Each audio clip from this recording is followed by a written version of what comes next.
اور دیگر بھی بآواز بلند صلوات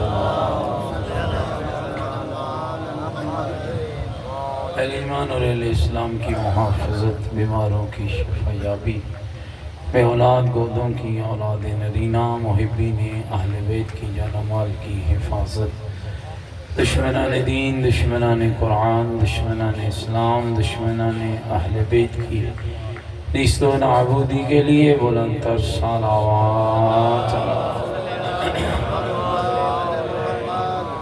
دنیا کے جس کونے میں محبین اہل بیت ان پاکیزہ عبادات میں مصروف عبادت ہیں، سب کی جان و مال کی حفاظت کے لیے، سب کے گھروں میں خیر و برکت کے لیے، سب کی اولادوں کے نیک اور صالح ہونے کے لیے، یہ عزا خانہ تا قیام امام زمان آباد رہے، یہ مسجد تا قیام امام زمان آباد رہے، اس کے معاونین جو دنیا سے چلے گئے، اللہ ان کے درجات بلند فرمائے، بالخصوص سید بزرگوار سید مہدی حسن شاہ صاحب قبلہ، ان کے خاندان، ان کے رفقا، ان کے عزیزان کتنی دنیا سے چلے گئے، اللہ سب کے درجات بلند فرمائے، سب کی منازل قبر آسان فرمائے، جتنے مومنین و مومنات ان پاکیزہ مجالس کا حصہ بنتے رہے، اللہ سب کی حاجات کو پورا فرمائے، دنیا کے جن جن کونوں میں، جن جن حصوں میں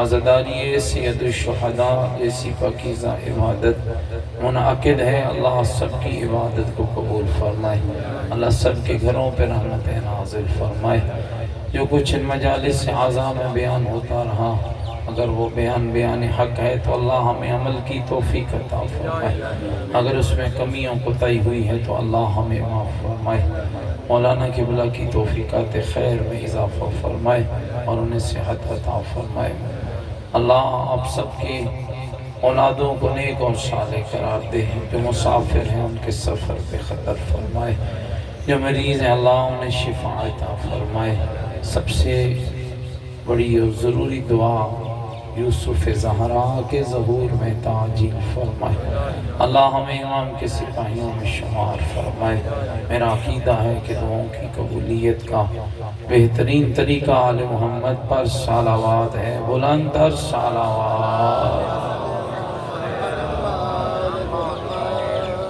ماشاءاللہ لا حول ولا قوة الا باللہ العلی العظیم، اعوذ باللہ من الشیطان الرجیم، بسم اللہ الرحمن الرحیم،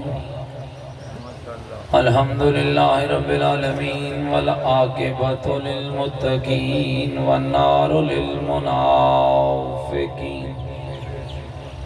الصلاة والسلام علی سیدنا والنبینا والشفیع ذنوبنا وطبیب قلوبنا ومولانا بالقاسم محمد وآلہ الطیبین الطاہرین المعصومین المظلومین المنتجبین الذین اذھب اللہ عنہم الرجس وطہرہم تطہیرا، ورحمت اللہ علی احبابہم وشیعتہم وموالیہم اجمعین، ولعنت اللہ علی اعدائہم ملعونین، اما بعد فقد قال الحکیم فی القرآن المجید وقولہ الحق وہو اصدق القائلین، بسم اللہ الرحمن الرحیم، انا خلقناکم من ذکر وانثی وجعلناکم شعوبا وقبائل لتعارفوا ان اکرمکم عند اللہ اتقاکم، قال الرسول صلی اللہ علیہ وآلہ وسلم، انی تارک فیکم الثقلین، کتاب اللہ و عترتی اہل بیتی، ان تمسکتم بہما لن تضلوا بعدی ابدا، بلند تر صلوات پڑھیں، نعرہ تکبیر، نعرہ تکبیر، نعرہ تکبیر، نعرہ رسالت، نعرہ رسالت، نعرہ حیدری، نعرہ حیدری، حسینیت، مل کے بولیں حسینیت، اپنے ایمان کا اعلان کریں حسینیت، عقیدوں کا اظہار کریں حسینیت، نیکیوں کا وعدہ کریں حسینیت، سیرت آل محمد علیہ السلام پر چلنے کا عہد کریں، پوری طاقت سے جواب دیں حسینیت، قرآن اور آل بیت سے محبت کا دم بھریں، پوری جرأت سے جواب دیں حسینیت، یزیدیت، یزیدیت، یزیدیت، بلند تر صلوات۔ میرے ساتھ قابل احترام بزرگوں، عزیز و دوستوں، و توفیق خدا مجالس اعزاء اور عشرہ محرم کا یہ سلسلہ اپنے اختتام کی طرف بڑھا۔ اللہ نے مجھے اور آپ سب کو حسین ابن علی کی اس پاکیزہ یونیورسٹی میں اور اس پاکیزہ مکتب سے استفادے کی توفیق عطا فرمائی۔ آج 9 محرم الحرام ہے اور مجالس سے اعزاء کا یہ سلسلہ کل سے شہادت مظلوم کربلا کی صورت میں بیان ہوگا۔ مومنین، یہ یاد رکھنا آج کے دن آپ لوگوں کے لیے بڑا اہم ہے، اس لیے کہ 9 دن حسین آپ کو اپنے گھر بلا کر آپ کی تربیت کرتا رہا۔ کل کا دن اور آج کے دن جلوس اعزاء کے دن ہے اور آپ کا مختلف گلیوں اور بازاروں سے گزر کر جانا آپ کی اس تربیت کا عکاس ہونا چاہیے جو حسین ابن علی آپ کو اپنے گھر بلا کے کرتا رہا۔ ہمارے یہ جلوس، ہماری یہ عزاداری، ہمارا یہ ماتم، یہ کسی کی گالی اور توہین نہیں ہے، یہ ہمارا احتجاج ہے ہر اس ظالم کے خلاف کہ جس ظالم کی بنیاد فسق و فجور و شراب و زنا و جھوٹ ہے۔ ہر اس ظالم کے خلاف حسین ابن علی کے احتجاج کو ماتم اور عزاداری کہا جاتا ہے۔ دنیا کے ہر فاسق و فاجر کے خلاف، چاہے وہ یزید کے نام سے ہو یا کسی اور نام سے، حسین ابن علی کا جو اقدام تھا وہ شخص یزید کے خلاف نہیں تھا، وہ کردار یزید کے خلاف تھا۔ اس لیے تاریخ میں بہت سے ایسے نام نظر آئیں گے۔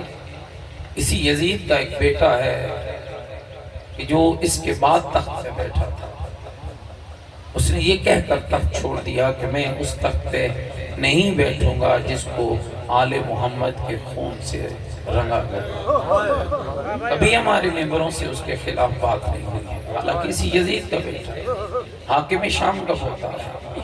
اس کا مطلب یہ ہے کہ شیعہ قوم اتنی دانش و بینش رکھتی ہے، اتنا عقل رکھتی ہے کہ وہ ہر شخص کے نام سے نہیں لڑتی ہے، اس کے کردار سے لڑتی ہے۔ اور مومنین یاد رکھیے، ہمارا یہ صف اذاں، ہمارا یہ ماتم، ہمارا یہ گریہ، ہمارے یہ تعزیے، ہمارے یہ علم، ہماری یہ زیارات، ہمارے یہ جھولے، یہ شبیہات، یہ ہم کسی کے لیے نہیں نکالتے۔ لوگ تو خواہ پاگل ہیں، ہم گلی سے نہ گزرنے دیں گے۔ کیا تم نہیں گزرنے دو گے تو جلوس رک جائے گا؟ کیا تم نہیں گزرنے دو گے تو عزاداری ختم ہو جائے گی؟ نہیں، عزاداری ختم نہیں ہوگی، روکنے والے کا پتہ چل جائے گا کہ کس نسل کا پتہ دے رہا ہے۔ روکنے والے کا پتہ چلے گا کہ اس کی رگوں میں کون سا گندا خون ہے، کہ جو رسول کے بیٹے کی عزا کی جلوس کو روک رہا ہے۔ کیا یہ سب مسلمانوں کا، حتیٰ کہ اب تو غیر مسلموں کا بھی یہ تحقیق ہے اور وہ لوگ اس بات پہ کام کر رہے ہیں کہ واقعہ میں کربلا ہوئی تھی۔ مسلمانوں کا تو کوئی فرقہ بھی اس کے خلاف نہیں ہے، ہر شخص جانتا ہے کہ یزید تھا اور یزید کے خلاف حسین چلے اور حسین لڑے اور حسین شہید ہو گئے اور حسین مار دیے گئے اور یزید بچ گیا، لیکن نتیجہ کمال کا نکلا کہ بچنے والا منہ چھپا رہا ہے، خون دینے والا زندہ باد ہو گیا۔ کمال ہے کربلا. اور ہم اسی زندگی کی بات کر رہے ہیں. آپ کے ہاں موت کا تصور اور ہے، تشیعوں کے ہاں موت کا تصور اور ہے. آپ کے ہاں کھانا کھانے کو زندگی کہتے ہیں، مکان میں رہنے کو زندگی کہتے ہیں، دنیا کی نعمتوں کو کھانے کو زندگی کہتے ہیں، آنکھوں کے دیکھنے کو زندگی کہتے ہیں، بدنوں کے زندہ رہنے کو زندگی کہتے ہیں. لیکن حسین ابن علی کے ہاں تصور زندگی الگ ہے. یہاں بدن خاک پہ ہوتا ہے تو روح زندہ ہوتی ہے، بدن قبر میں ہوتا ہے تو روح زندہ ہوتی ہے. اسی لیے فرمایا تھا نا کہ یاد رکھنا حسینی جسم تو مر سکتا ہے، حسینی کردار نہیں مر سکتا. قبروں کی لاحق میں تو ہم جا سکتے ہیں، جسم تو ہماری آنکھوں سے اوجھل ہو سکتے ہیں، لیکن وہ کردار قبریں تو نہیں بیٹھے میری بات. اور یاد رکھیے مومنین کرام، آج کے دن بہت اہم ہے آپ کے لیے. نکلیں گلیوں کے اندر، بازاروں کے اندر، پوری شائستگی کے ساتھ، ادب کے ساتھ، تہذیب کے ساتھ، اس مقصد کے ساتھ جس کو حسین ابن علی نے بیان کیا. اگر آپ مجھے اجازت دیں تو میں امام حسین کا آپ کو ایک خط سنا دے دوں. خبر ہے تو نہیں بیٹھا؟ اب سارے مجھے اجازت دے رہے ہیں، چاہتے ہیں کہ امام کا خط آپ کے اذہان اور آپ کے قلوب تک پہنچایا جائے، جو آپ کے اور میرے دلوں کو منور کرنے کا سبب بنے. جو چاہتا ہے مل کر اپنے آقا کی ذات پہ بلند تر صلوات. جتنی اللہ نے آپ کو طاقت دی ہے مل کر بار دیگر بھی بلند تر صلوات.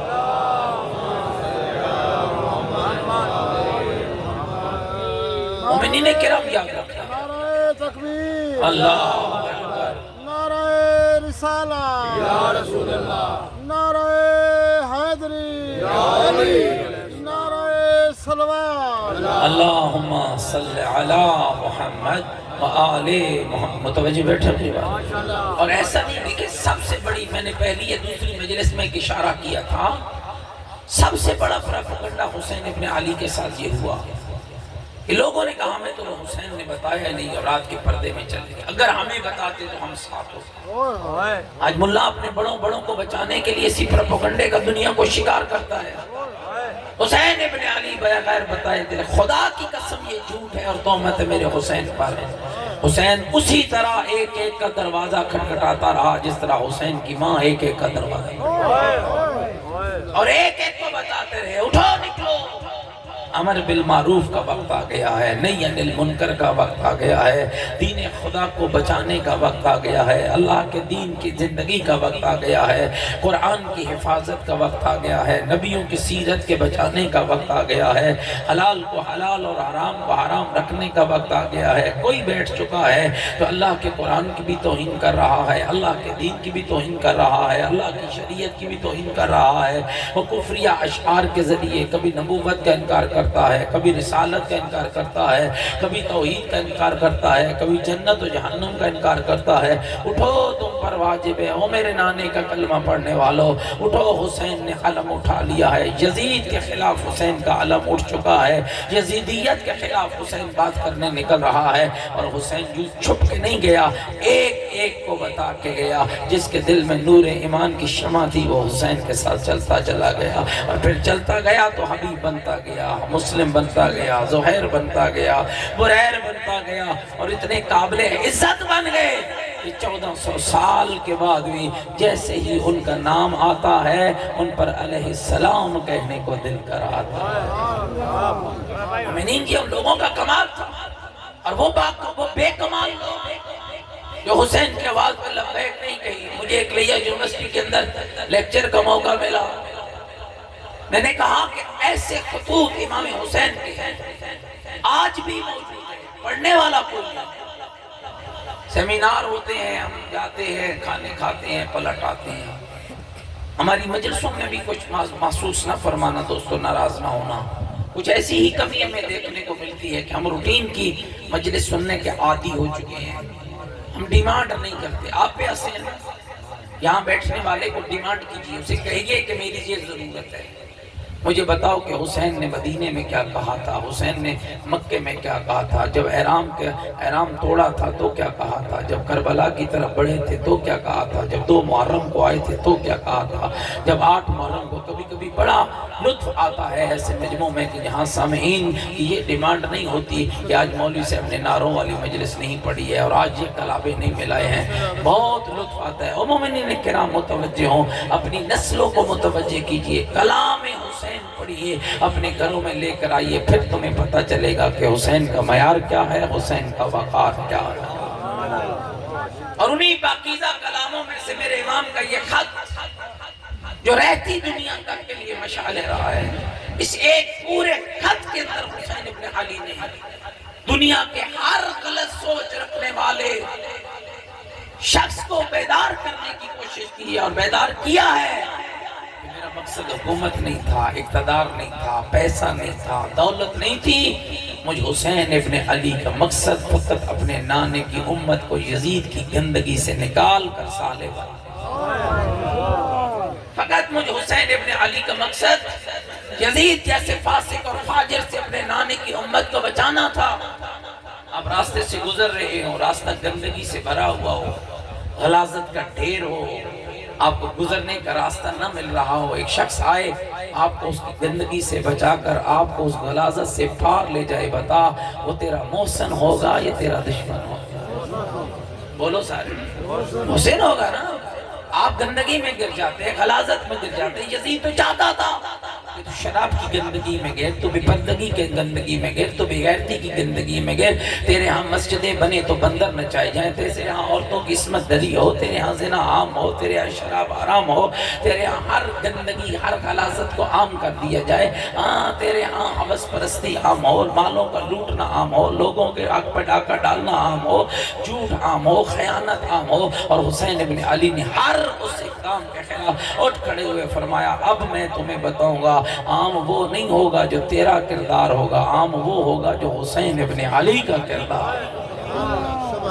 دیکھا ہے تاریخ حسین ابن علی کا یہ جملہ میں نے کہا ہے پچھلی مجلسوں میں اور پھر کہہ رہا ہوں دوستو، یہ جیت ہے حسین ابن علی کی، یہ زندہ باد ہے حسین ابن علی۔ ٹی وی شووں پر بیٹھ کر جو یزید رضی اللہ کہتے ہیں، اگر انہیں بھی ایک لمحے کے لیے کہو کہ تم یزیدی ہو تو چہرے لٹک جاتے ہیں۔ جب یزیدی ہونا پسند نہ کرے تو سمجھنا کربلا کا حسین جیت گیا۔ جب یزیدی ہونا پسند نہ کرے، جی جو اس کو اپنا باپ کہتے ہیں، رضی اللہ کہتے ہیں، رحمت اللہ کہتے ہیں، خلیفۃ المسلمین کہتے ہیں، جب اس کماش کے شخص اپنے آپ کو حسینیت کے ساتھ جوڑ دے تو سمجھنا تیرا حسین زندہ تھا، تیرا حسین زندہ ہے اور تیرا حسین زندہ رہے گا۔ مل کے ایک صلوات پڑھے اپنے مولا کے بعد۔ جتنی اللہ نے طاقت دی ہے مل کر خاندان زہرا پہ بلند تر صلوات صلی علی محمد و آل محمد۔ وجہ بیٹھے میری باتوں پر ہویا، خط سنایا جائے آپ کے امام کا خط کیا تھا؟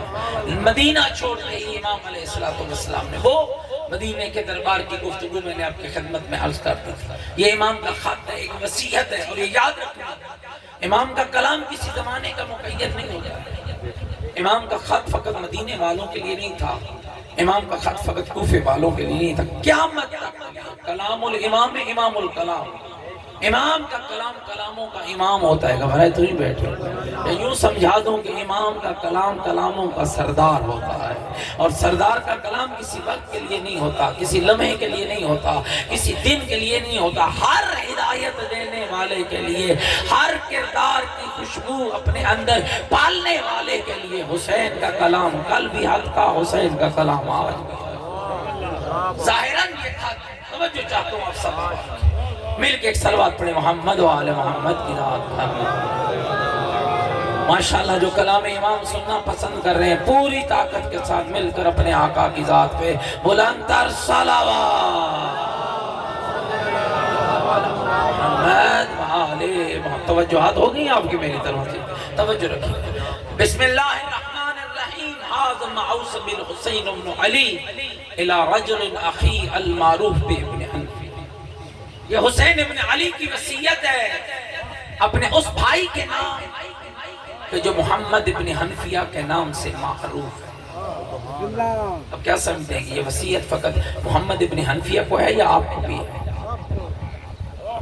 ہر کسی کو حسین کی وصیت ہے، ذریعہ وسیلہ محمد ابن حنفیہ بنا ہے، اور اس وصیت کے اندر حسین ابن علی نے یزید کے ان سارے باطل عقائد کے مقابلے کا اعلان کیا ہے کہ یزید کیا چاہتا ہے، حسین کیا چاہتا ہے۔ یزید کے یہ اشعار تھے، لاعبت بن ہاشم بالملک فلا خبر جا ولا وحی نزل، یہ بنی ہاشم کا ایک ڈھونگ ہے، نہ کوئی حکومت ہے، نہ خدا ہے، نہ رسول ہے، نہ قرآن ہے، نہ وحی ہے، نہ رسالت ہے۔ حسین ابن علی نے اس کے مقابلے میں ایک ایسا خط تعریف فرمایا جس کو امام نے 3 حصوں میں تقسیم کیا۔ خط کا پہلا حصہ امام علیہ السلام کی عقائد پہ مشتمل ہے کہ حسین کا عقیدہ کیا ہے، جاگتے بیٹھے ہو سو گئے ہو، حسین کس عقیدے کا مالک ہے۔ پھر امام حسین نے اپنے مقصد کو بیان کیا ہے، حسین کیوں جا رہا ہے، لالچی حکومت ہے، حوث ہے، اقتدار ہے، پیسہ ہے، دولت ہے۔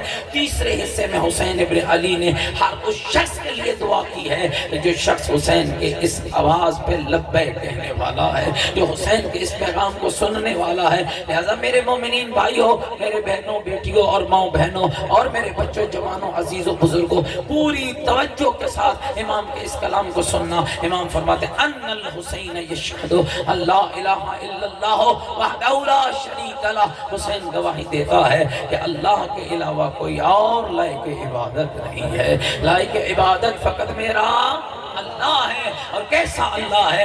وحدہ لا شریک لہ، وہ احد ہے، وہ یکتا ہے، اس کا کوئی شریک نہیں ہے۔ وان محمدًا عبدہ ورسولہ، اور میرا نانا محمد ہے جو اللہ کا بندہ بھی ہے اور اللہ کا رسول بھی ہے۔ وجاء بالحق من عند اللہ، اور جو کچھ میرا نانا لے کر آیا ہے وہ سارے کا سارا حق لے کر آیا ہے۔ قرآن لایا ہے تو قرآن حق ہے، دین لایا ہے تو دین حق ہے، شریعت لایا ہے تو شریعت حق ہے، پردہ لایا ہے تو پردہ حق ہے، عزت کی بات کی ہے تو حق ہے، غیرت کی بات کی ہے تو حق ہے، تقوی کی بات کی ہے تو حق ہے، نماز کی بات کی ہے تو حق ہے، صداقت کی بات کی ہے تو حق ہے، شرافت کی بات کی ہے تو حق ہے، غیرت کی بات کی ہے تو حق ہے۔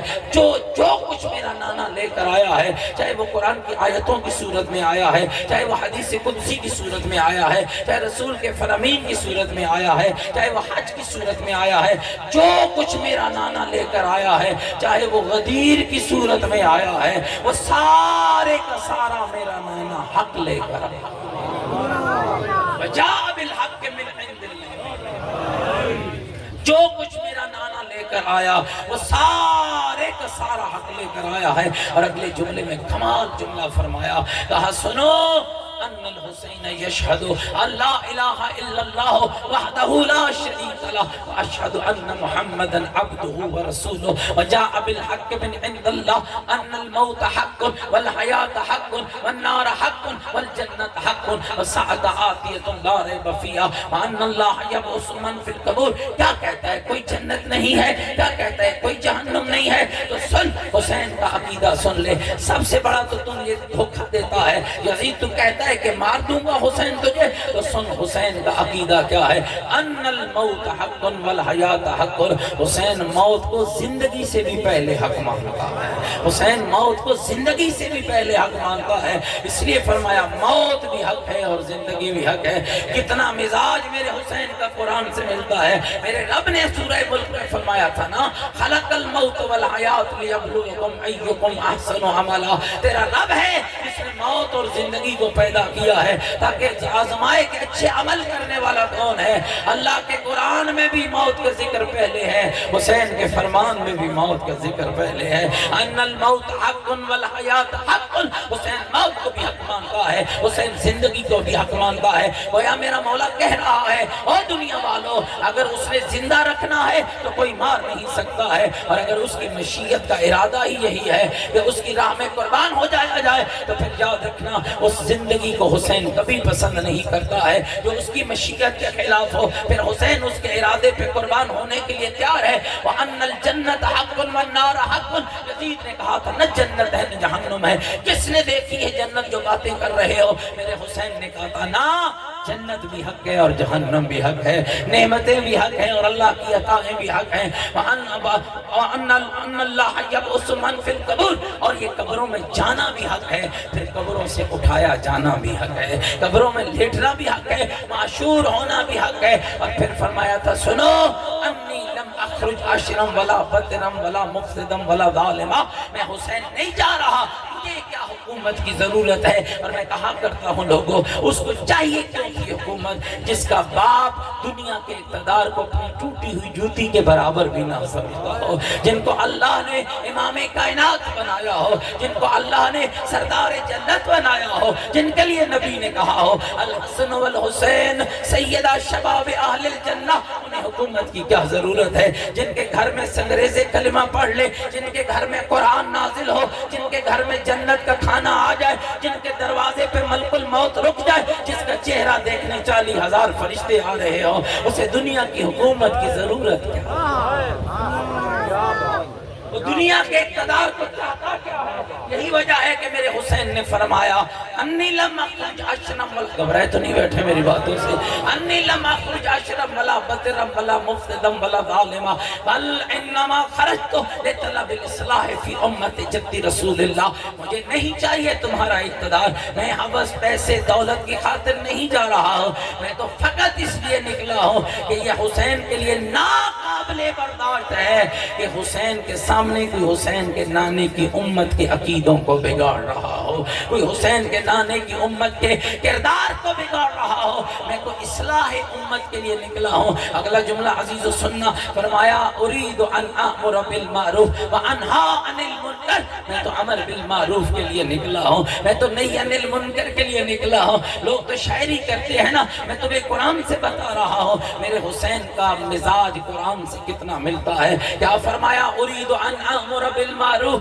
وانہا عن المنکر، میں امر بالمعروف کے لیے جا رہا ہوں، میں نہی عن المنکر کے لیے جا رہا ہوں. اور ادھر قرآن نے آواز پہلے ہی دے دی تھی کنتم خیر امت اخرجت للناس تأمرون بالمعروف وتنہون عن المنکر. لازم ہے کہ ایک گروہ نکل پڑے، اور جس گروہ کو اللہ نکلنے کا حکم دے اس کو تو گروہ حسینی کہا جاتا ہے، اس گروہ کو گروہ حسینی کہا جاتا ہے. کنتم خیر امت اخرجت للناس تأمرون بالمعروف وتنہون عن المنکر. ایک گروہ نکلے جو برائیوں سے روکنے والا ہو، جو نیکیوں کا حکم دینے والا ہو. بتا حسین سے بڑا پاکیزہ گروہ کس کا گروہ ہوگا؟ اور آج جو ہم جلوسوں میں نکل رہے ہیں، آج جو ہم عذاب کی خاطر نکل رہے ہیں، آج جو ہم گلیوں بازاروں میں نکل رہے ہیں، یاد رکھنا یہ ہمارا نکلنا بھی قرآن کی آیتوں کے مطابق ہے، یہ رسول کے بیٹے کے فرمان کے مطابق ہے. ہم بھی امر بالمعروف کے لیے جا رہے ہیں، ہم بھی نہی عن المنکر کے لیے نکل رہے ہیں، ہم بھی زمانے کو بتانے جا رہے ہیں. نہ یزیدیت کے ساتھ تعلق تھا،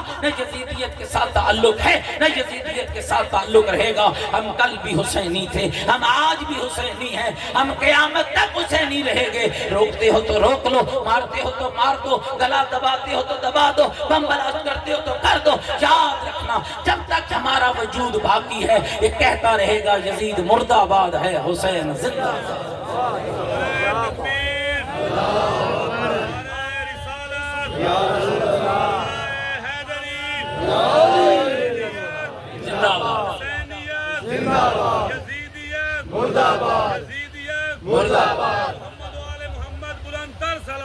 اللہم صلی علی محمد وآلِ محمد. گھبرائے تو نہیں بیٹھنا آبا میری بات پر.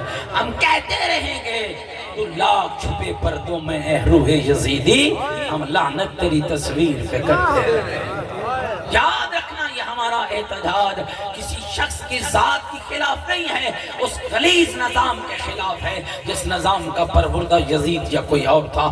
جو اس نظام کا حصہ ہے مجھے نام لینے کی ضرورت نہیں ہے، اس لیے کہ میرے قرآن نے مجھے نام لینے سے منع کیا ہے لیکن کردار بیان کرنے کا حکم دیا ہے. ہم لعنت کسی کے نام پہ نہیں ڈالتے ہیں، ہم لعنت جب بھی ڈالتے ہیں کردار پہ ڈالتے ہیں. ہماری لعنتیں ناموں پہ نہیں ہوتی ہے. کوئی کسی غلط پروپیگنڈے کا شکار نہ ہو، جس کا کردار گندا ہو اسی پہ حسینیوں کی لعنت تھی، حسینیوں کی لعنت ہے اور حسینیوں کی لعنت رہے گی، اس لیے کہ یہ ہماری طرف سے نہیں، یہ تو رب کے قرآن کا اعلان ہے۔ اللہ کا قرآن کہتا ہے الا لعنت اللہ علی القوم الظالمین، لعنت اللہ علی القوم الفاسقین، لعنت اللہ علی الکاذبین۔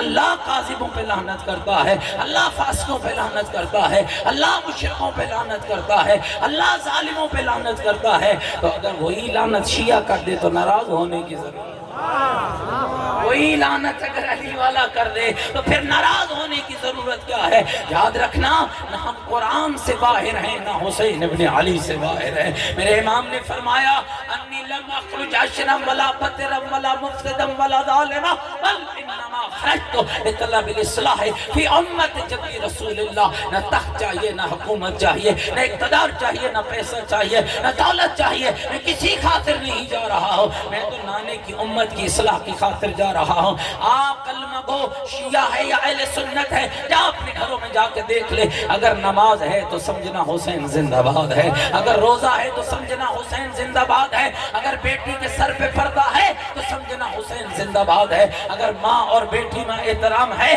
تو سمجھنا حسین زندہ باد ہے، اگر محرم رشتوں کا تقدس ہے تو سمجھنا حسین زندہ باد ہے، اگر شراب سے نفرت ہے تو سمجھنا حسین زندہ باد ہے، اگر گندگی سے نفرت ہے تو سمجھنا حسین زندہ باد ہے، اور اگر غلاظت کا کیڑا ہے تو پھر تجھے کیا پتا چلے گا کہ حسین کون ہے اور یزید۔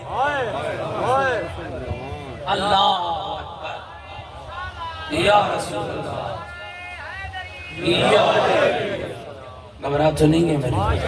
اگلا جملہ سنا دوں مومنین کرام، توجہ چاہتا ہوں مومنین، اللہ آپ کا بھلا کرے۔ بڑے ہی اچھے طریقے سے آپ نے ان مجالس کی رونق بنے اور آپ در سے ہدایت لیتے رہے، اور اللہ نے ہم جیسے طالب علموں کو بھی توفیق عطا فرمائی ہے کہ چند حقائق، اور اسی لیے میں ہر مجلس کے بعد دعا مانگتا ہوں، اور آج پھر مانگ رہا ہوں میرے اللہ جو بیان ہوا ہے، اگر بیان حق ہے تو عمل کی توفیق عطا فرمانا، اور اگر کمیوں کوتاہی ہے تو میرے اللہ ہمیں ضرور معاف فرما دینا۔ کوشش کی ہے کہ حق بیان کیا جائے، کوشش کی ہے کہ لوگ مطمع نظر نہ ہوں، اللہ کا دین مطمع نظر ہو، حسین ابن علی کا حکم مطمع نظر ہو۔ اب میرے امام نے فرمایا میں کیوں جا رہا ہوں کربلا؟ سیرت جدی و ابی علی ابن ابی طالب، میں کربلا جا کے بتاؤں گا کس کے بابے کے پیچھے دوڑ پڑے ہو، کس کے دادے کے پیچھے دوڑ پڑے ہو، کن کے گھر کے پیچھے بھاگ رہے ہو۔ آؤ، اگر کائنات میں کوئی گھر لائق عزت ہے تو وہ مجھ حسین ابن علی کا گھر ہے، اگر کوئی قابل عمل کردار ہے تو اللہ کی بھلی کائنات میں اسیر بسیرت جدی و ابی علی ابن ابی طالب، دو ہی کردار قابل عمل ہے، یا میرے نانے محمد کا کردار ہے یا میرے باب علی کا کردار۔ پھر امام نے فرمایا فمن قبلنی بقبول الحق فاللہ اولا بالحق، حق پہنچانا حسین کی ذمہ داری تھی، حسین نے حق پہنچا دیا ہے، بڑی طاقت کے ساتھ پہنچایا، بڑی جرأت کے ساتھ پہنچایا، ہر مصیبت کو برداشت کیا، لیکن حسین حق سے نہیں رکا ہے۔ زبان حق ہے، زبان حق ہے، جس نے ہر حق پہنچایا ہے۔ اور اب حسین آپ لوگوں کے لیے، ہم جیسے لوگوں کے لیے دعا کے ہاتھ اٹھاتا ہے۔ اگر آپ متوجہ بیٹھے ہیں تو میں تمہیں سناؤں کہ تیرا حسین تیرے لیے کیا دعا مانگتا ہے، تیرا مولا تیرے لیے کیا دعا مانگتا ہے۔ فرماتے ہیں فمن قبلنی بقبول الحق فاللہ اولا بالحق، لوگوں حق پہنچانا حسین کی ذمہ داری تھی، اور حسین نے اپنی ذمہ داری کو پورا کیا ہے، دین بچایا ہے، قرآن بچایا ہے، اسلام بچایا ہے، حق کی خاطر حسین نے سر تسلیم خم کر لیا ہے۔ اب حسین یہ حق بتا کر جا رہا ہے فمن قبلنی بقبول الحق، جس نے میرے حق کو قبول کر لیا اللہ اولا بالحق، حسین دعا مانگ رہا ہے کہ اللہ اس کے بارے میں حق والا فیصلہ کرے۔ کتنا خوش نصیب ہوگا وہ شخص جس کو حسین کی دعا لگ جائے، کتنا خوشبخت ہوگا وہ شخص جس کو حسین ابن علی کی دعا لگے گی۔ اور اگلا جملہ کیا فرمایا؟ ومن رد علیہ اصبرو، جس نے میرے اس پیغام کو رد کر دیا میں اس وقت تک صبر کروں گا حتی یقضی اللہ بینی و بین القوم واللہ خیر الحاکمین، یہاں تک کہ اللہ میرے درمیان اور اس قوم کے درمیان کہ جو اس پیغام حق کو رد کرنے والی ہے، میرا اللہ خود فیصلہ نہ کر دے۔ کہا یاد رکھنا حسین کا آج بھی ایمان یہی کہتا ہے کہ واللہ واللہ خیر الحاکمین، میرا اللہ سب سے بہتر فیصلہ کرنے والا ہے۔ 1400 سال کے بعد یہ ذکر حسین، یہ مجالس، یہ عزاداری، یہ ذکر حسین کی خوشبوئیں بتا رہی ہیں کہ حسین کے رب نے فیصلہ کر دیا ہے، اور یہی حسین کے رب کا فیصلہ ہے کہ جو مرد آباد تھا وہ مرد آباد رہے گا، جو زندہ آباد تھا وہ زندہ آباد رہے گا۔ میرے دوستو، اللہ نے تمہیں ایک اور موقع دیا، 9 دن تم حسین کے گھر آتے رہے۔ کل کے جلوس میں جب جانا ہے تو پوری تیاری کے ساتھ، پورے اعتماد کے ساتھ، صحیح انداز میں، تاکہ پتہ چلے کہ یہ حسین کا غم خار آ رہا ہے، تاکہ پتہ چلے کہ یہ حسین کے گھر سے تربیت بہنے والا آ رہا ہے۔ بہنوں بیٹیوں سے گزارش کروں گا، اپنے پردے کا خیال رکھیں، کسی اجنبی کو، کسی بدبخت کو یہ کہنے کی جرت نہ ملے دیکھو شیعوں کی محافلوں میں عورتوں کا تو پردہ ہی نہیں ہوتا ہے۔ نہیں، یاد رکھنا، اس پردے کو ضرور اس کی حفاظت کرنا، اس لیے کہ اس کو بچاتے بچاتے نبی کا گھر لٹ گیا ہے، اس دین کی حفاظت کرتے کرتے نبی کا گھر لٹ گیا ہے۔ اور میری ماں، بہن اور بیٹی اور میرا بھائی، دوست اور بزرگ، ذرا تنہائی میں بیٹھ کے سوچا کر، کتنے پاکیزہ پھول تھے حسین کے گلشن کے، جو حسین نے تیری بقا کی خاطر اپنے نانے کے دین پر قربان کر دیے۔ صبح عاشور سے حسین اپنے باغ سے پھول توڑ توڑ کے اللہ کے دین پہ خرچ کرتا رہا، کوئی اکبر کی صورت میں، کوئی قاسم کی صورت میں، کوئی عون کی صورت میں، کوئی محمد کی صورت میں، کوئی عباس کی صورت میں، ہاں کوئی محمد و ابراہیم کی صورت میں، کوئی زہیر و بریر کی صورت میں، کوئی حبیب و جون کی صورت میں۔ پھر ایک پھول حسین کے گلشن کا ایسا بچ گیا تھا کہ جس نے جنگ کے نقشے کو بدل دیا ہے۔ اس پھول سے مراد حسین کا علی حسین کے گلشن کا وہ پاکیزہ پھول کہ جس نے دنیا کے نقشے کو بدل کے رکھ دیا ہے۔ جب آل رسول کا لٹا ہوا قافلہ شام کے بازاروں سے گزارا گیا نا، سر سانگوں پہ سوار تھے شام کے بے غیرت تماشائی لوگ، جب ان سروں کو دیکھ رہے تھے نا، ایک ایک سر کو دیکھ کے تجزیے کرتے تھے، یہ کیسا لڑا ہوگا، یہ کیسا لڑا ہوگا، یہ کیسا لڑا ہوگا۔ کہیں عون کے سر پہ بات، کہیں قاسم کے سر پہ بات، کہیں علی اکبر کی بات، کہیں حضرت ابو الفضل العباس کی بات، لیکن جب شامی علی اصغر کا سر دیکھتے تھے تو کہتے تھے نہیں نہیں، کربلا میں تو ظلم ہوا، کربلا میں جنگ نہیں ہوئی ہے، کربلا میں تو کوئی ظلم کا پہاڑ ٹوٹا ہے، اور 6 مہینے کے صغیر کا سر ہے۔ یہی وجہ ہے عزادار ہو کہ کربلا کی جنگ کا نقشہ علی اصغر نے پلٹ دیا تھا۔ شامیوں کی گندے ذہنوں کا گندا فطور نکالنے والے کو علی اصغر کہا جاتا ہے۔ جب گیا اور کیا حالت تھی خیام میں، آج 9 ہے نا، کل 10 ہوگی۔ عزادارو، علماء نے کوئی عجیب نقشہ کھینچا ہے، کہا 10 محرم کو اصغر کی شہادت ہے، 7 کو پانی بند ہو جاتا ہے، کہا 7 سے 10 کے درمیان رباب کے بیٹے پہ 4 حالتیں طاری ہوئی ہیں۔ پھر ان کو لوگ تشبیہ دے کے بیان کرتے ہیں، کبھی دریاؤں کے کنارے بیٹھ جانا، ننھا سا مچھلی کا بچہ پکڑنا، پھر اس کو آ کر پانی سے باہر چھوڑ دینا۔ اس کی 3 کیفیتیں ہوتی ہیں۔ پہلی کیفیت ہوتی ہے جسے کہتے ہیں وہ تڑپتا ہے، تڑپنے کے بعد کبھی ایک کروٹ کبھی دوسری کروٹ۔ تیسری کیفیت جب ہوتی ہے تو کبھی ہونٹ کھولتا ہے کبھی بند کرتا ہے۔ کہ رباب کے بیٹے کی 10 محرم شہادت تک ایک چوتھی کیفیت بھی پیدا ہو گئی تھی، اور وہ کیا تھی؟ ہونٹ کھلا تھا تو کھلا رہ گیا۔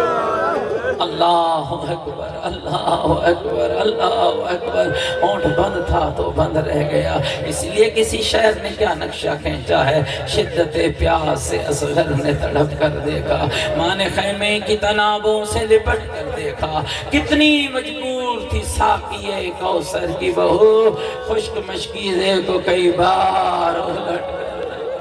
اجرکم اللہ، اجرکم اللہ۔ اور بہنوں کے پردے سلامت رہے، اور بیٹیوں کی چادریں سلامت رہے۔ اللہ تمہیں کوئی غم نہ دے۔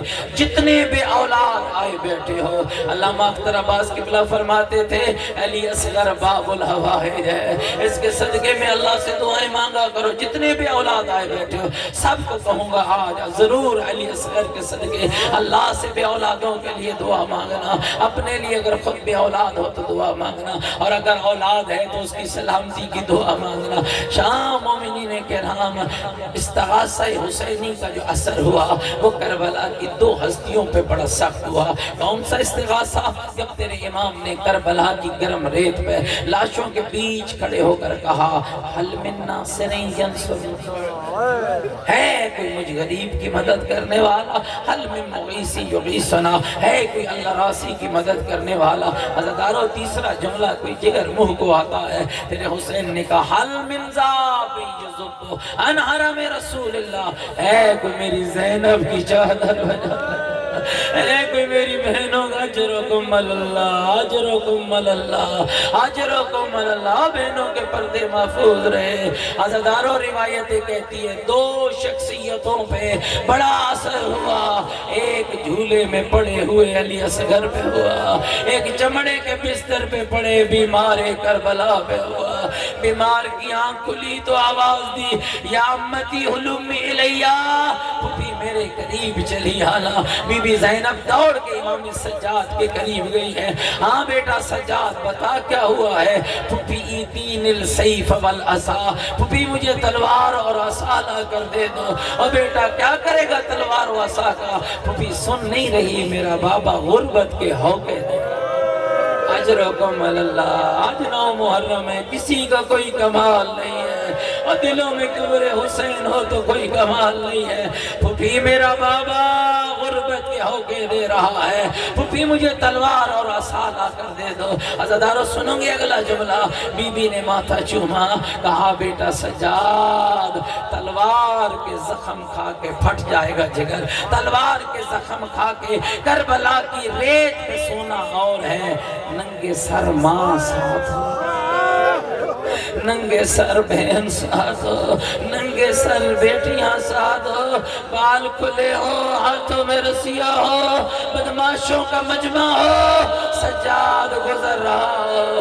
یہ بڑی مشکل منظر ہے سجاد، میرے رب نے تجھے مشکل منزل کے لیے چنا ہے، مشکل۔ اجرکم اللہ، اجرکم اللہ۔ دوسرا اثر ہوا جھولے میں پڑے ہوئے اس بچے پر، بیویوں نے آواز دی مولا تیرے استغاثے کے بعد تیرے اصغر کی حالت غیر ہو گئی ہے۔ عزادارو دیکھنا کچھ چیزیں دیکھنے لائق ہوتی ہے۔ میرے امام آئے، اصغر کو اٹھایا، یوں اٹھا کے حسین نے اپنی عبا کا پلو اصغر کے چہرے پہ ڈالا۔ میں نے ایک عالم سے پوچھا قبلہ اس کا سبب کیا ہے؟ کہا حسین برداشت نہیں کر پا رہا تھا کہ سورج کی تیز کرنے میرے اصغر کے چہرے پہ پڑے۔ سورج کی تیز کرنے میں کون سا مسائب تمہیں سناؤ، سورج کی تیز کرنے میرے اصغر کے چہرے پہ پڑ جائے، یہ حسین کو گوارا نہیں تھا۔ اونا گڑھ موڑ والوں مل کر کہتے ہیں او مولا حسین کتنا صابر ہے، ادھر اتنا برداشت نہیں کر رہا کہ سورج کی چند کرنیں اصغر کے چہرے پہ پڑے، وہ کتنا مشکل وقت ہوگا جب گرم ریت پہ اصغر کو لٹا کر تو نے اوپر سے ریت ڈالی ہوگی، جب ٹوٹی ہوئی تلوار سے قبر کو کھودا ہوگا، کتنا مشکل ہوگا جب نرم بدن پہ گرم ریت آئی ہوگی۔ اجرکم اللہ، اجرکم اللہ۔ حسین پہنچ گئے میدان میں۔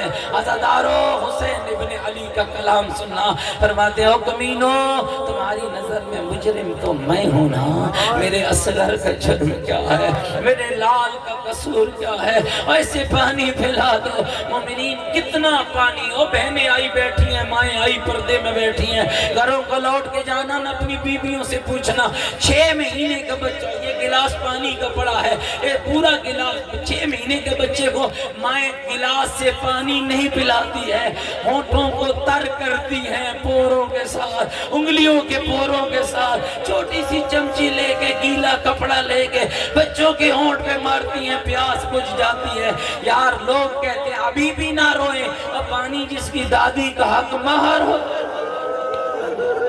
اور اس کا پوتا ایک ایک بھور کو ترس رہا ہے، اور جس کا بیٹا کربلا میں کہہ رہے ہو ظالمو، اور میرے اصغر کا کیا جرم ہے؟ کہتے ہیں حسین مولا کے کلام کا اثر یہ ہوا کہ قوم اشقیاء 2 حصوں میں بٹ گئی، کچھ کہنے لگے پلا دو بچہ ہے، جوانوں کی جنگ جوانوں سے ہوتی ہے، اور عمر ابن سعد خدا اس پہ لعنت کرے، یہ لعین کہتا ہے نہیں نہیں اگر تم نے پلا دیا نا پانی اصغر کو تو جیتی ہوئی جنگ ہار جائیں گے۔ ابھی لوگوں میں چہمہ گوئیاں شروع تھی عزادارو کہ یہ کمینہ ادھر پہنچ گیا، اس کمینے کے پاس آ گیا کہ جس کے پاس آنا نہ چاہیے تھا۔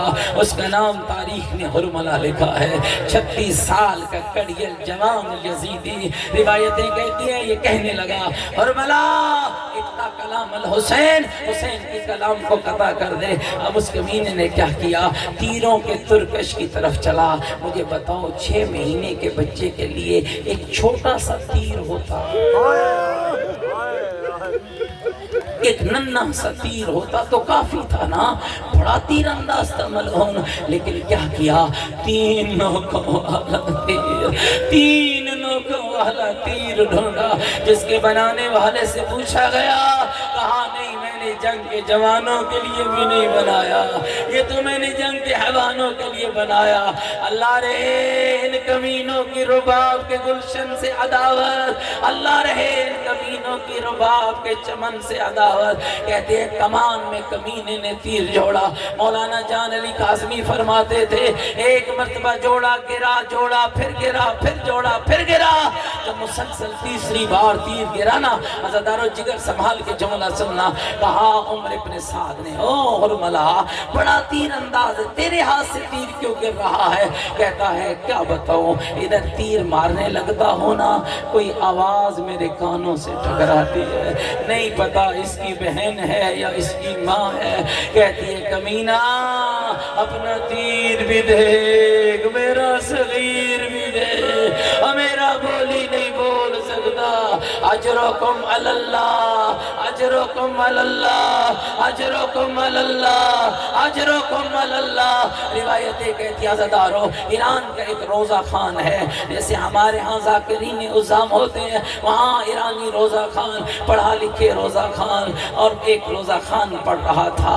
کہتا ہے کہ علی اصغر کی 3 شہادتیں تاریخ میں لکھی ہیں، 3 شہادتیں، یعنی 3 انداز میں حضرت علی اصغر کا شہید ہونا۔ پہلا انداز لکھا گیا جب تیر چلا تو اصغر کا سر پھٹ گیا، پتہ نہیں تو کس انتظار میں بیٹھا ہے، جب تیر چلا اصغر کا سر پھٹ گیا۔ پھر لکھا ہے جب تیر چلا تو اصغر ایک کان سے دوسرے کان تک کٹ گیا۔ پھر لکھا ہے جب تیر چلا تو ایک گلا ایک طرف سے دوسری طرف تک ذبح ہو گیا۔ پھر آخر میں جو دردناک جملہ لکھا نا عزادارو، کہا ممکن بعید نہیں ہے کہ تینوں شہادتیں اصغر کی ہو گئی ہو۔ کہا کیوں بعید نہیں ہے؟ کہ جب نوکیں 3 تھیں تو ہر نوک نے کچھ تو کام کیا۔ ادھر کمینے کا تیر چلا، ادھر شہزادہ بابا کے ہاتھوں پہ تڑپا، اور کیسے بابے کے سینے پہ تڑپا سنو گے جملہ؟ کسی عالم نے لکھا یتململو علی الصدر ابھی کالطیر المذبوح، بچہ اپنے بابے کے سینے پہ ایسے تڑپا جیسے ذبح شدہ پرندہ تڑپتا ہے۔ کبھی پرندہ ذبح کر کے زمین پہ چھوڑ دینا، پھر اس کو دیکھ کے اصغر کو یاد کرنا، جیسے ذبح شدہ پرندہ تڑپتا ہے۔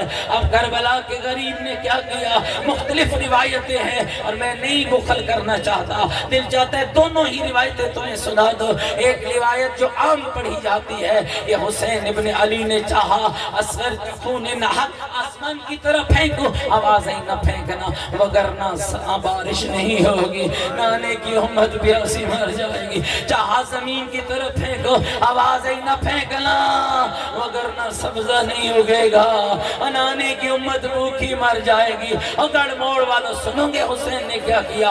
اس روایت کے مطابق حسین نے اصغر کا خون اپنے چہرے پہ ملنا شروع کر دیا، اپنے چہرے پہ ملا، اور ملتے ملتے کہا ہاکذا الی جدی رسول اللہ، اسی حالت میں نانے کے پاس جاؤں گا، کہوں گا نانا بتا میرے اصغر کا جرم کیا، میرے اصغر کا قصور کیا تھا؟ اجرکم علی اللہ۔ اور خالی آپ نہیں رو رہے، اور غیبت کے پردے میں بارواں لال ولایت رو رہا ہے، اور تم مجلس سن کے روتے ہو، اور بارواں امام صبح شام روتا ہے۔ آؤ جھولیاں پھیلا بیٹھو، آؤ ہاتھ اٹھا بیٹھو، آؤ 12ویں کو پرسا دو، آؤ 12ویں کو راضی کر لو، آؤ سارے اللہ سے دعائیں مانگو، 12ویں امام کو پرسا دو۔ السلام علیکم على الحسين الغريب السلام على الحسين المظلوم السلام على الحسين الغريب جن کی زبانوں سے یہ لفظ ادا ہو سکتا ہے آؤ میرے ساتھ مل کر بار میں مولا کو پرسا دو سارے کہو السلام علی الحسین الغریب السلام علی الحسین الغریب السلام علی الحسین الغریب عزادارو دوسری روایت میں ملتا ہے ایک عالم بزرگوار فرماتے ہیں حسین کو حکم ہوا اصغر کا خون آسمان کی طرف پھینکو اللہ نے ملائکہ کو کہا ملائکہ جلدی کرو اصغر کے خون کا ایک ایک قطرہ محفوظ کر لو ملائکہ کہنے لگے میرے اللہ کیوں اصغر کا خون محفوظ کر رہا ہے سنے گا جملہ عزادار کیوں اصغر کا خون محفوظ کر رہا ہے رب کی آواز ہے میرے ملائکہ کوئی قطرہ ضائع نہ ہونے پائے اصغر کا خون محفوظ کر لو کیوں کر رہا ہے کہ کل جب محشر کا روز سجے گا میرے دربار میں لٹی ہوئی زہرا آئے گی زہرا اپنے بیٹے کا مقدمہ پیش کرے گی میں اصغر کے خون کو گواہ بناؤں گا اصغر کا خون کہے گا میرا بابا سچا میری دادی سچی میرا بابا سچ اجرکم اللہ اجرکم اللہ اجرکم اللہ اللہ بہنوں کے پردے محفوظ رکھے اللہ تمہیں کوئی غم نہ دے سوائے غم زہرا کے علاوہ اللہ تیری ہر عبادت کو قبول فرمائے اللہ تیری بہنوں کے پردے محفوظ رکھے مومنین کرام یہ جناب علی اصغر کا جھولا ہے یہ تم نے بنایا تمہاری عقیدت ہے آؤ تمہیں میں بتاؤں کربلا کا غریب بیٹے کو اٹھا کے کیسے میری طرف دیکھنا کیسے اٹھا کے لایا اس کل کا جب دن چڑھے گا تمہارا مولا تمہیں ایک عمل کرائے گا 7 قدم آگے جاتے ہو پھر پیچھے ہٹتے ہو جانتے ہو یہ کون سا عمل ہے حسین نے علی اصغر کو ہاتھوں پہ اٹھایا کبھی آگے جاتا کبھی پیچھے ہٹتا کبھی قریب آگے جاتا کبھی پیچھے ہٹتا روایتیں کہتی ہیں حسین خیموں کے قریب جا کے کبھی سوچتا رباب کو بیٹا ملاؤ سکینہ کو میر ملاؤ زینب کو بھتیجا ملاؤ پھر سوچتا تھا جنہوں نے پانی پلانے بھیجا اجرکم اللہ اجرکم اللہ اجرکم اللہ اللہ بہنوں کے پردے محفوظ رکھے اللہ بیٹیوں کی چادریں محفوظ رکھے ایک جملہ زداروں مجھے اور کہنے دو بڑی عبادت ہو گئی ہے کربلا کا غریب وہیں سے واپس پلٹ آیا آ گیا میدان کربلا میں سوچ رہا ہے ماں کو تو ملایا نہیں ہے کیا اسے گرم ریت پہ لٹا دو پھر یاد آیا تھوڑی دیر کے بعد گھوڑے دوڑے اور ننھا سا بچہ ہے اور کیسے گھوڑے کی ٹانگوں کا مقابلہ کرے گا اب کربلا کے غریب نے کیا کیا ٹوٹی ہوئی تلوار کو اٹھایا ریت کے ٹیلے کے ساتھ میرے مولا نے ننھی سی قبر کھود دی کتنا غریب ہے وہ حسین ادھر اصغر کو سینے سے لگا کے قبر کھود رہا ہے اگر ہم ریت کے بچہ لٹایا صابر حسین آخری جملہ صابر حسین نے بیٹے کے نرم بدن پہ ریت ڈالنا شروع کی وقت گزر گیا حسین شہید ہو گئے شام غریبہ آ گئی وقت گزر گیا نبی زادیہ قیدی ہو گئی روایتیں کہتی ہے جب رکھتے سفر باندھا گیا ہر قاتل کے ہاتھ میں اس کے مقتول کا سر تھا اکبر کا قاتل اکبر کا سر قاسم کا قاتل قاسم کا سر غازی کا قاتل غازی کا سر آن کا قاتل آن کا سر ہر قاتل اپنے مقتول کا سر لیے کھڑا تھا اور ملا طرف رہا تھا کہنے لگا بتاؤ جسے میں نے مارا میرے مقتول کا سر کہاں گیا میں نے انعام لینا ہے ایک کمینہ کہتا ہے کیا بتاؤ میں نے دیکھا تھا حسین ریت کے ٹیلے کے ساتھ ننھی سی قبر کھود رہا تھا عزادارو سر اٹھانا کل جب تیر لگا تھا ماں خیمے میں تھی بہن خیمے میں تھی، بیٹیاں خیمے میں تھی،